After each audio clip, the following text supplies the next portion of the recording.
আপনি কি প্রতিদিন বা প্রায় ছোলার ছাতু খাচ্ছেন? সাবধান, ছাতু এমনিতে উপকারী, কিন্তু কিছু কিছু রোগের রোগীদের জন্য ছাতু কিন্তু মারাত্মক হতে পারে। কতটা খাবেন, কারা এড়িয়ে চলবেন, সবকিছু জানাবো আজকের ভিডিওতে।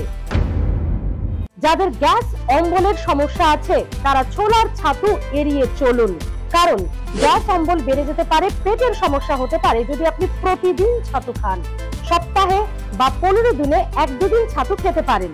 যাদের কিডনি বা পিত্তথলিতে পাথরের সমস্যা আছে, অর্থাৎ বারবার কিডনি স্টোন বা পিত্তথলিতে পাথরের সমস্যায় ভুগেছেন যারা, তারা ছাতু এড়িয়ে চলুন, কারণ ছাতুতে অক্সালিক নামক একটি অ্যাসিড রয়েছে যা বারবার স্টোন ফর্মেশন বাড়িয়ে দেয়। যাদের কোষ্ঠকাঠিন্যের সমস্যা আছে, যাদের পেটের সমস্যা আছে, তারা ছাতু এড়িয়ে চলুন।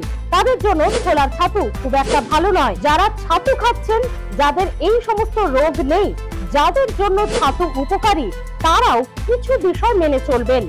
30 থেকে 50 গ্রামের বেশি ছাতু প্রতিদিন খাবেন না, এবং ছাতু খাওয়ার পর প্রচুর পরিমাণে জল খাবেন, কারণ ছাতু হজম হতে জল লাগে। তাই ছাতু খাওয়ার পর মনে রাখবেন প্রচুর পরিমাণে জল খাবেন, না হলে ছাতু হজম করা মুশকিল, পেটের সমস্যা দেখা দিতে পারে। ভিডিওগুলি কেমন লাগছে জানাতে ভুলবেন না। ভালো থাকুন, দেখতে থাকুন হেলথ প্লাস, সাবস্ক্রাইব করে রাখুন। ভালো থাকবেন।